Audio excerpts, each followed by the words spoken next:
We're looking at electrostatic properties of a conductor. So basically we're moving on to understanding how capacitors work. For that, we need to understand the properties of conductor in terms of electrical field, potential, and so on and so forth. Now, these are the basic points. So there are around 5 of it. So we're going to understand it in detail, but we'll start off with understanding in a brief. Any excess charge will be on the surface of the conductor. That is kind of obvious, we have studied till now. Anything that we leave it in between, so what happens? It will try to run away from other charges to the least potential state that is possible. So that is the entire idea. The potential difference between any 2 points within the conductor is 0. So if we have a conductor and the charges are distributed everywhere, so the potential has to be, right? Potential difference has to be 0. If not, they'll keep on moving. So we're looking at electrostatic. Static means no motion. So we have seen this particular set of experiments. I'll show it again.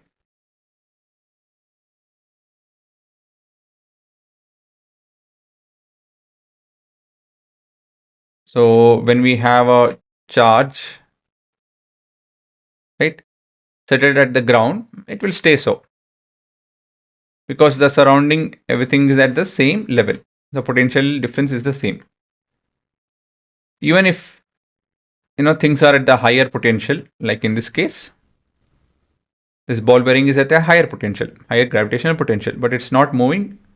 Reason being that in entirety, the entire left and right of the ball bearing, everything is at the same potential difference.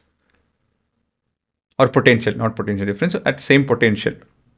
So the potential difference between any of the top levels will be constant, 0 in this case. Right? So for charges to be at a higher state but not move means what? The potential difference between those set of points will be 0.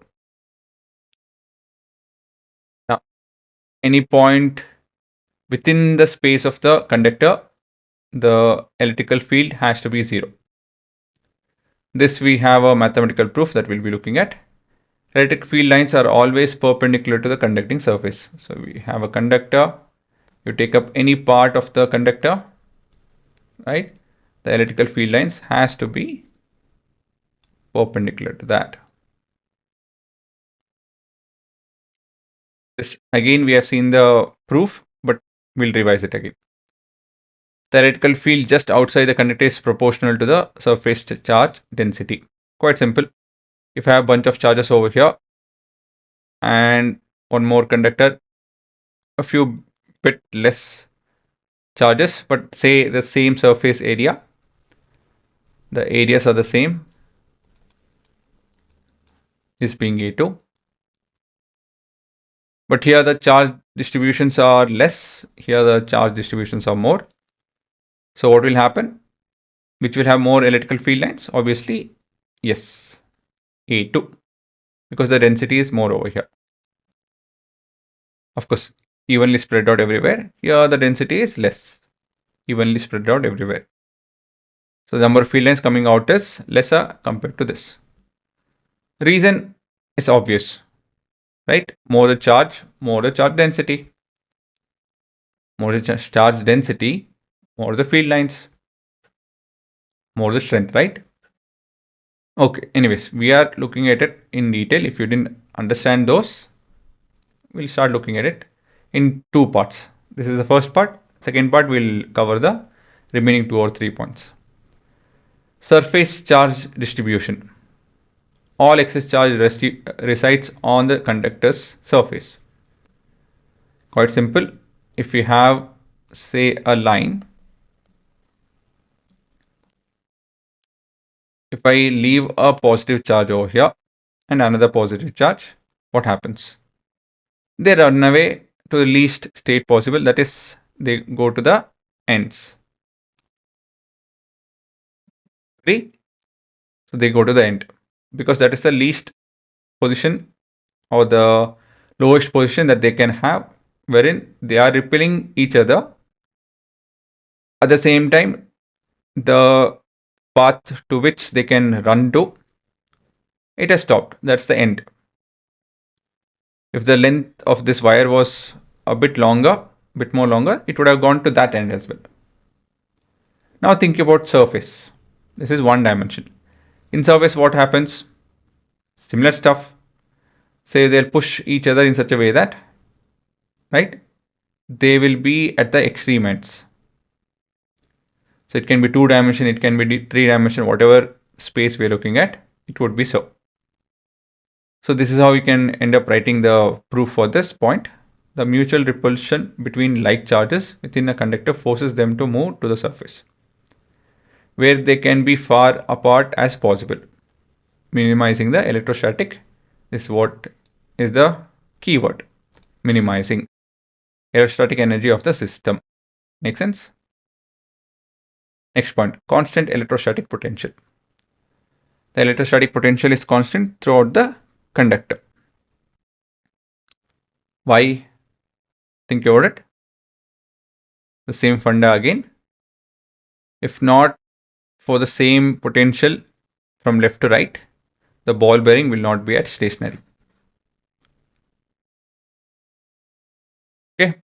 Again, you guys can write this point, but this is for me to explain to you guys. Say we have this charge and this charge, this charge and this charge. For this to be stationary, to be at rest, means the net force has to be equal to 0 because acceleration is equal to 0. So for charges to be stationary, the potential difference has to be the same. Not, there will be a flow of charges until the point of equilibrium. Right? So point of equilibrium is kind of the keyword over there.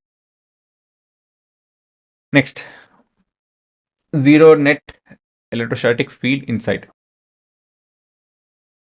So there is no net electric field within the conductor. Why is that? Well, we know that inside a conductor, the potential has to be constant. Potential is constant. What does it mean? That V is constant. Okay. Now, next point. What is E is equal to? Is negative rate of change of voltage with respect to distance. But derivative of a constant is what? Correct, 1. Not 1, it is 0. So this is from point 1.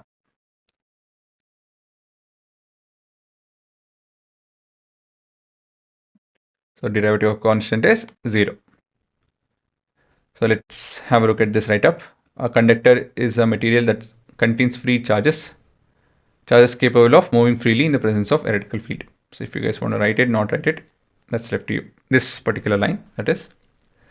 The presence of free charges in a conductor ensures that any electrical field within it will quickly cause the charges to redistribute themselves until the field is neutralized, maintaining electrostatic equilibrium. Thus, net electrostatic field is 0 in the interior of the conductor. Does it make sense? So if you guys want to write this, you can write that, or you can write the mathematical proof.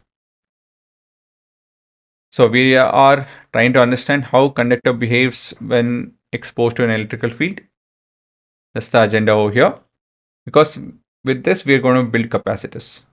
And capacitors are pretty much used in every possible device that you guys know of. So now it's time for you guys to pause and have a look.